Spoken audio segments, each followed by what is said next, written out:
potential and opportunities for food and nutrition security, we have to, all of us have to look back. What have we done? What do we want to achieve? And what are we doing now? We saw several levels of solutions. Most of it was emphasizing on research and development. It's the same thing when a politician told me, don't worry with the guy who studied political science, because tomorrow he is going to study what I have done today, and I'm not a guy who has a title of political science. I make the politics. It's the same thing. If we want to go globally, we need to have certain ingredients. One is, how do we present Sri Lanka? Are we going to position Sri Lanka as one of those countries which is producing, and let us take rice, because there was a topic all the time.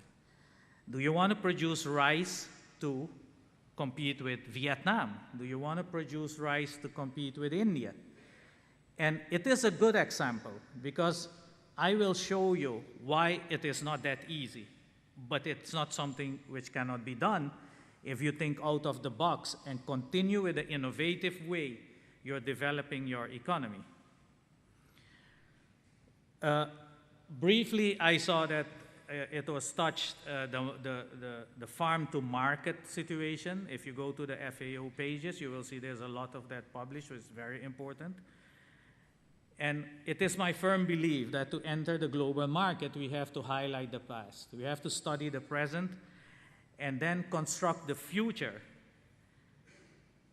And to do so, I will highlight what I see as major issues we need to know from the West. As you know best what is going on in the East, so I don't have to highlight that. The first thing I would say is that you cannot enter the market from an underdog position. That would be wrong, not for the size of your country and not for what is happening in the world at this time. Coming from a different part of the world, but basically blessed with Eastern philosophy at home, we kind of, and call it the diaspora of the East, we started to look at business in a different perspective. In business psychology, we have no choice but to study the mind of the people and to find solutions. Because in the West, you could whip people. It was called slavery. That's my grandfather. They gave him a modern title. He was an indentured laborer, basically same thing like slavery. Today, to have people working, you have to give them an incentive. You have to motivate them to work. Now, I have heard all the scientists here, and believe me, they have educated all of us very well. And some of us, they have said that, well, you have to do marketing. And in marketing, we have to look at the psychic of the people. What do they think? How do they think? What do they do? We have done several experiments. One of them was the ACP countries, where suddenly we saw a break in creating what we call the OCT route, which is the Overseas Countries and Territories of the EU. When the EU became one, they asked these countries, what do you need us to fix for you as an overseas territory of the EU? And then in Article 6, I saw a break where I added in the derogation regulation that including agriculture products. Now, what does that really mean? That means that I could take a product from an ACP country, which is a country which became independent from Europe, take it to OCT country, which is still connected to Europe, upgrade it a little bit, which was 30% they added, and then I could come duty-free into Europe. What did that mean? I call it one of the few, or maybe the only EU regulation which really worked for the third world. Because what happened is the levy on imported rice from ACP countries at that time was 480 United States dollars. Let me translate that levy for you. When you see the EU had imposed that levy, it means that to protect their farmers, the cheaper rice coming, they would impose that levy, and that levy would go to the treasury and would be used to further develop their industry. Sorry. So we knew that. So by doing that, we suddenly had 430 United States dollars in our pocket with an additional transportation cost about $30. So it was $400 gain. We tripled the farmer's price. We made massive money. And in 6 months' time, we replaced the total export of rice from the United States to the EU. And the farmers were having a fiesta in the ACP countries. Surprise, surprise. Within a year, the EU imposed what they called a safeguard measure. So,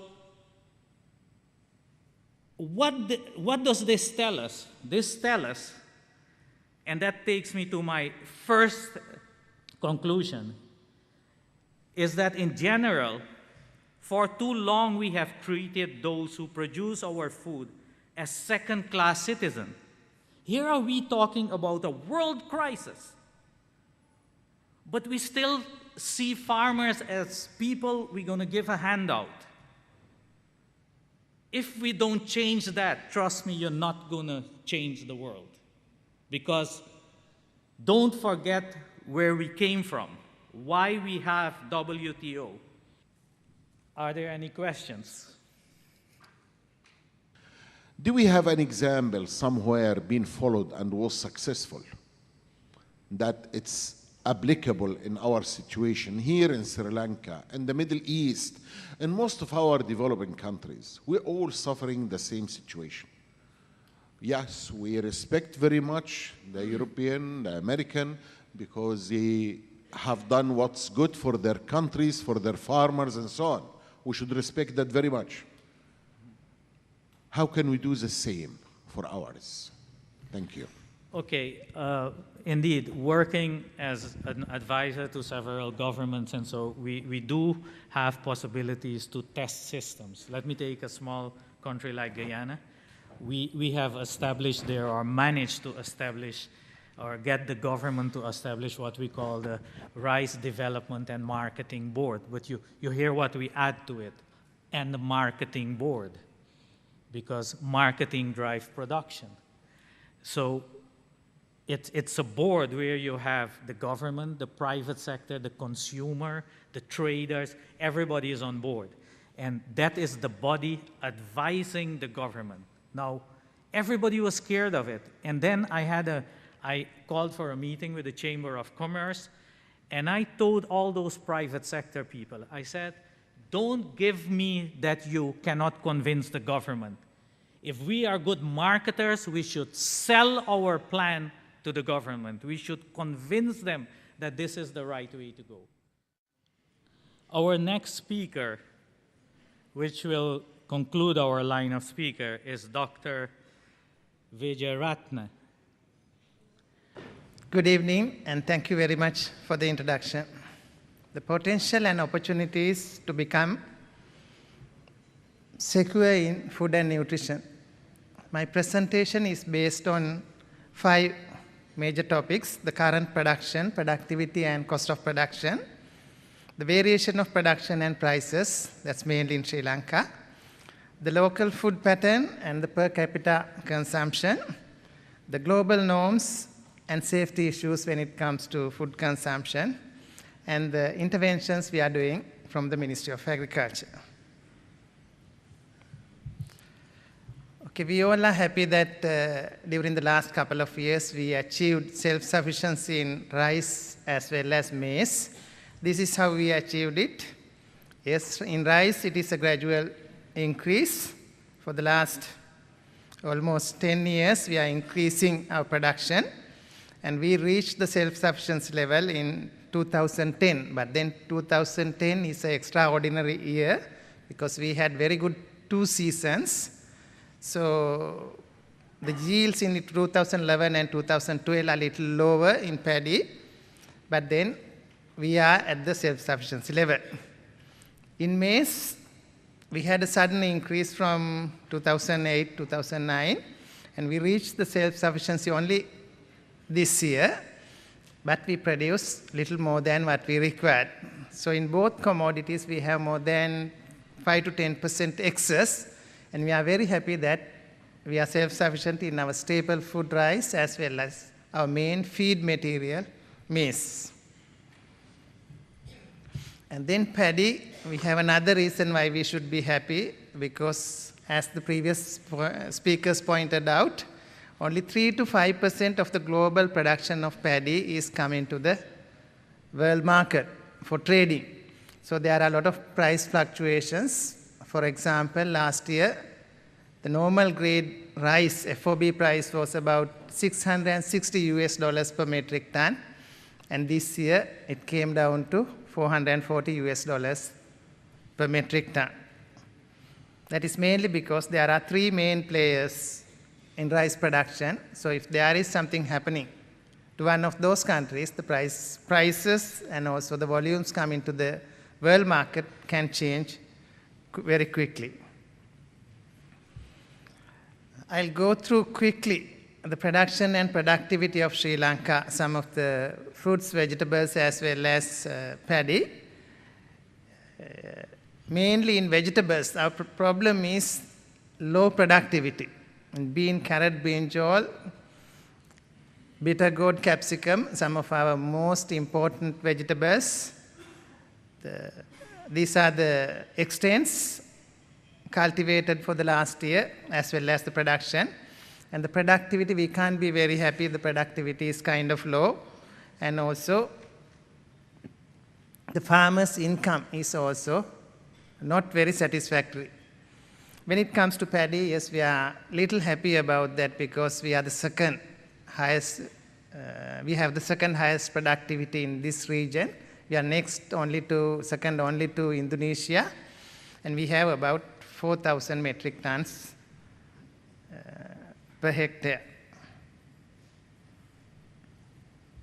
The cost of production, it really depends from area to area. That's mainly because of the average yield depends from area to area. If we divide it into rain-fed regime as well as major irrigation regime, we get more productivity at irrigated areas because irrigation areas are in dry zone. So the average profit per acre is about 11,500 in major irrigated areas. In rain-fed areas, per acre, the profit for the farmer is about 2,500 rupees. It varies from area to area as well. But when we compare the cost components of paddy cultivation in irrigated water regime and rain-fed water regime, the major differences are in the pest control, the money you spend on pest control. In rain-fed area, you have to spend more money on pest control. But the rest of it is more or less the same. The cost of production in other field crops, it's not that bad. In maize, it's about 11,500 rupees per acre. When it comes to black gram, it's about 24,000. Soybean, 12,000. Groundnut, it's about 30,000, even if it is rain-fed. And it varies like that. The cost of production is kind of little high. And that is the main reason why the farmer's income is low. Especially in other field crops, especially onion and chili, the profit margins are really high. But then the problem is the capital investment. The investment the farmer has to put in is also high. And there is a bit of a risk as well. But then farmers are happy about big onion, red onion, green chili, even potato, and some of the vegetables like brinjal and tomato. This is really not during the season, but during off season. If you think about the yearly price variation for the last 10 years, as the previous speaker pointed out, there was a sharp rise in rice prices in 2007 to 2008, but then it is decreasing. So nobody complains about the rice prices right now, and the farmers are also happy, but then the farmers really want to increase the paddy prices. So the Treasury has been discussing about this issue for the last 6 months. The vegetable price, the wholesale vegetable prices also varies because we cultivate according to the rain pattern. So most of the popular vegetables, the prices are high during February, March. That is the peak of the dry season. And then rest of the year, rest of the month, the prices goes down. And most of the vegetables, independent of whether it is upcountry vegetable or low country vegetable, the price behavior is about the same. Now, if we compare the household expenditure on different food items as a percentage of total expenditure on food and drinks for the last 30 years, we find an interesting situation here. The amount people spend for rice has been decreased drastically for the last 30 years. Do we have questions? This is your chance to send a message to the minister. We have the secretary here. Dr. Wijeyaratne, thank you for the excellent presentation. Now, some years back, the question was on productivity as far as vegetables were concerned. With the introduction of hybrids over the last few years, that question has been partly answered.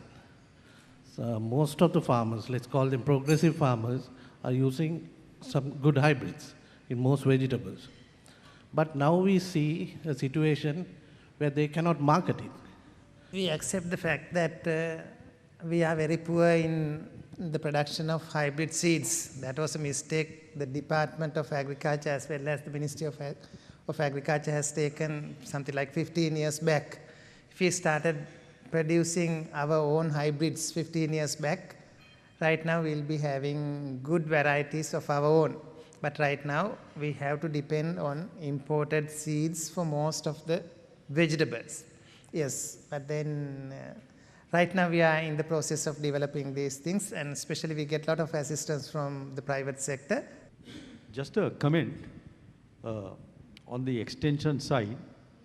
There is a program that is being developed by a professor from a university in Australia, along with the University of Colombo, trying to get a database of cultivable land, the crops, and all the work that is being done in that area. So it might be useful for the department also to see whether they can interface with that and get it onto a media. I was at Peradeniya attending this meeting with University of Alberta and also University of Gulf from Canada. They came up with a project so that they will be collecting information and will be disseminating through the mobile phones using short message services. And we'll be signing the MOU pretty soon. So it will be available during the next year. Okay, this brings us more or less to the end of this conference. When we started this conference, we said, let us look at this situation from all angles. I think we have achieved that.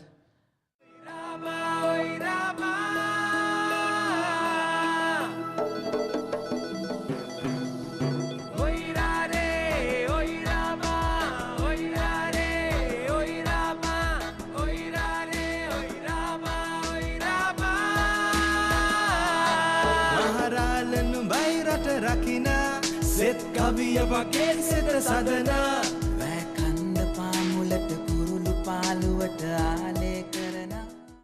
While we are drawing this conference to a close, I have the pleasure to invite the Managing Director, CEO of CIC Holdings PLC, Mr. Samantha Ranatunga, to please make his way onto the stage, because we would like to present some tokens of appreciation to our moderators and also our speakers at this conference. Firstly, to our moderator, Dr. Tohen M. Durga.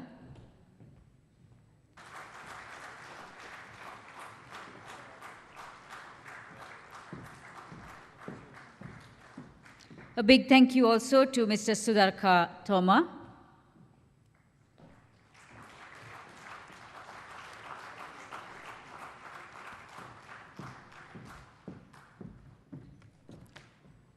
We'd also like to call Dr. D.B.T. Vijayaratna, Dr. Nobel Jayasuriya,